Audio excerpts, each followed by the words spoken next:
Guys नमस्कार। Guys आज का टॉपिक मैं आपको बताने वाला हूँ। जो भी किचन में हायरार्कीज होती है, मीन्स जो भी कॉमीज लेवल या फिर डेमी शेफ लेवल या शेफ दी पार्टी लेवल के जो लोग होते हैं, उनका जॉब रिस्पॉन्सिबिलिटी क्या क्या होना चाहिए।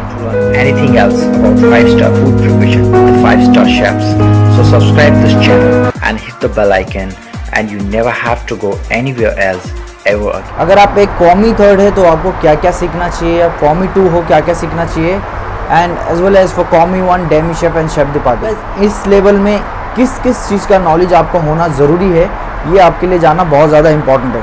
सो वीडियो को पूरा देखो, और जो लोगों ने भी मेरे को इंस्टाग्राम में फॉलो नहीं किया है, इंस्टाग्राम में फॉलो करो मुझे, क्योंकि आपको वहाँ पे काफ़ी कुछ सीखने के लिए मिलेगा।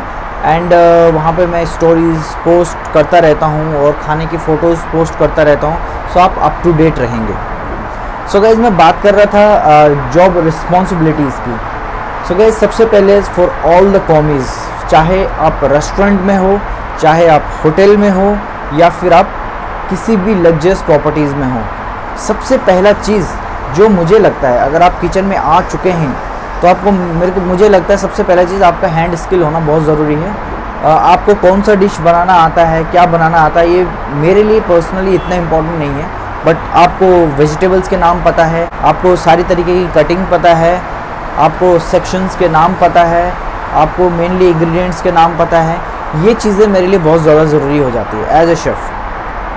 आपको बटर चिकन बनाना आता है, या फिर आपको पास्ता बनाना आता है, या फिर आपको रिजोटो बनाना आता है, ये तो कोई भी सिखा लेगा। मैं भी, मेरे पास जो भी नए बंदे आते हैं मैं उनको ओबियसली रेसिपी देता हूँ, उनको सिखाता हूँ कि हाँ आपको ऐसा बनाना है। बट अगर मैं आपको बोलूँगा ये राइस लाना है, तो आपको एटलीस्ट नाम पता होना चाहिए कि ये राइस होता है, इसको दाल बोलते हैं, इसको वेजिटेबल बोलते हैं। तो ये चीज़ होना बहुत ज़्यादा इंपॉर्टेंट है आपके अंदर कॉमीज लेवल में।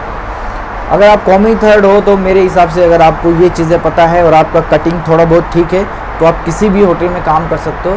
द रीज़न इज़ आपका पॉजिटिव एटीट्यूड होना चाहिए, लर्निंग एटीट्यूड होना चाहिए, और आप आराम से कोई भी शेफ़ आपको काम सिखाएगा। बट आप थोड़ा क्विक लर्नर होना बहुत ज़रूरी है इसके लिए। वैसे ही अगर कॉमी टू और कॉमी थर्ड को मैं इसी कैटेगरी में रखता हूँ। यदि आपका अच्छा कम्युनिकेशन स्किल है, आपको अच्छा कटिंग आता है, ऑल कटिंग्स पता है, वेजिटेबल्स के नाम पता है, आपको रिस्पॉन्सिबिलिटी क्या दी जा रही है, आपको ये समझ में आ रहा है, तो आपके लिए इतना काफ़ी है।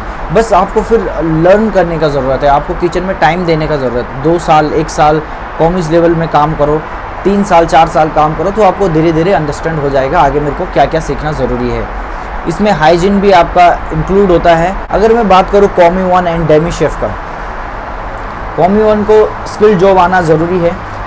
कॉमी वन के लिए एटलीस्ट आप जो पर्टिकुलर सेक्शन में आ रहे हैं, फॉर एग्जांपल मैं एक एग्जांपल देता हूँ आपको। फॉर एग्जांपल आप इंडियन कुकिंग में आ रहे हो, इंडियन में भी 2 सेक्शन होते हैं ना, करी एंड तंदूर। फॉर एग्जांपल अगर आप तंदूर में आ रहे हो तो आपको बेसिक रोटी, नान, कबाब्स, थोड़ा बहुत ये चीज़ें पता होना बहुत ज़रूरी है। एटलीस्ट रोटी नान में आपका ना हाथ बिल्कुल ही साफ़ होना चाहिए। फिर तंदूर को क्लियर कैसे करते हैं, तंदूर में फिर से कोयला कैसे डालते हैं, उसको जलाते कैसे हैं, ये प्रोसीजर आपको पता होना चाहिए। इसके अलावा आपको बेसिक कबाब्स के बारे में थोड़ा बहुत नॉलेज होना बहुत ज़रूरी है। और जैसे मैंने बोला रोटी नान ये तो है ही है।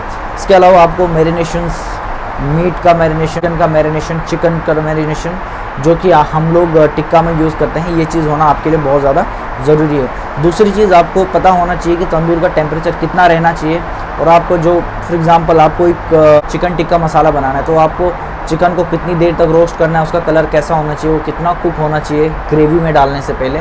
So this basic you should know. For Demi chef for example अगर आप किसी एक पर्टिकुलर सेक्शन में, लेट से आप कॉन्टिनेंटल सेक्शन में हो, तो आपको एटलीस्ट बेसिक पास्ता सारे पता होने चाहिए। सारे तो बहुत सारे हो जाते हैं, लेकिन आप एटलीस्ट आपको 2-4 पास्तास पता होने चाहिए। रिजोटो बेसिक कैसे कुक करते हैं वो आपको पता होना चाहिए। आपको बेसिक सॉसेस पता होना चाहिए। तो ये थोड़ा बेसिक चीज़ें आपको पता होनी चाहिए, जो कि बहुत ज़्यादा बिग डील नहीं है। हर होटल में अलग मेन्यू होता है, अलग रेसिपी होता है, वो किसी को भी पता नहीं होती है, वो आपको आने के बाद सीखना पड़ता है। तो सीखने के लिए अगर आपको बेसिक नॉलेज आपके पास है, तो वो सीखने में आपको 1 महीना या फिर 20 दिन में आप प्रॉपरली सारा मेन्यू कवर कर लेते हैं। शेफ दी पार्टी ऑब्वियसली आपको एडवांस लेवल का कुकिंग होना चाहिए आपका। शेफ दी पार्टी में इतना कैपेबिलिटी होना चाहिए कि अगर सेक्शन में कोई नहीं है तो अलोन शेफ दी पार्टी पूरा सेक्शन देख सके, ऑर्डरिंग से लेके, कुकिंग से लेके एंड प्लेटिंग तक तो शेफ डी पार्टी में इतना होना बहुत ज़रूरी है, ये 3 चीज़ें तो होना ज़रूरी है। अपार्ट फ्रॉम दैट एक्सपर्ट जो शेफ डी पार्टीज़ होते हैं वो डेफिनेटली ऑर्डरिंग भी कर लेते हैं, उसके बाद मेन्यू क्रिएटिविटी भी उनके अंदर रहती है, वो मेन्यू भी क्रिएट कर लेते हैं। फॉर एग्ज़ाम्पल मेरे पास अभी ऑर्डर आया टेक अवे, 10 लोगों का मेरे पास टेक अवे आया एंड गेस्ट ने बोला okay you choose your menu, give me 3 course menu. So आपको 3 कोर्स मेन्यू बनाना आना चाहिए एटलीस्ट, ओके आप डिज़ाइन कर सको 3 कोर्स मेन्यू एंड गेस्ट को सजेस्ट कर सको और वो बना भी सको। तो इस लेवल का नॉलेज होना बहुत ज़रूरी है गाइज। सो मोर और लेस यही है कि एक्सपीरियंस के हिसाब से ऑब्वियसली शेफ डी पार्टी के पास ज़्यादा एक्सपीरियंस होता है तो इतना वो कर ही लेते हैं, क्योंकि शेफ डी पार्टी यूजुअली लोग 10 साल या फिर 8 साल 7 साल के बाद ही बनते हैं। उससे पहले तो शेफ डी पार्टी या तो आप बहुत ज़्यादा रेफरेंस की वजह से बन रहे हो या फिर कुछ ना कुछ नेगेटिव है तुम्हारे अंदर, क्योंकि बिना एक्सपीरियंस के शेफ डी पार्टी बनना जो आजकल बन रहे हैं कोई 3 साल में 4 साल में 5 साल में, मैं नहीं मानता वो शेफ डी पार्टी किस लेवल के होंगे, आई डोंट नो।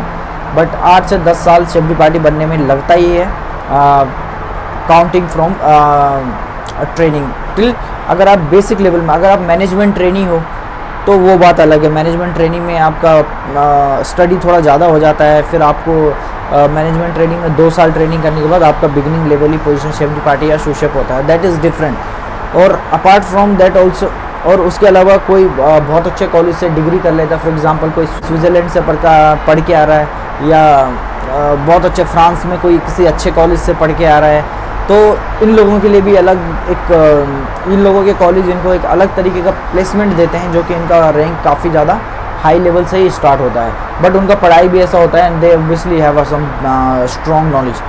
तो इनको छोड़ के बाकी मैं बात कर रहा हूँ जो कि बेसिक लेवल से ऊपर चलते हैं एक्सपीरियंस के बेस्ड पे। Okay guys, so I hope ये वीडियो आपके लिए कुछ ना कुछ काम आई हो। देखने के लिए यार मेरे चैनल को सब्सक्राइब करो and thank you so much guys for watching this video.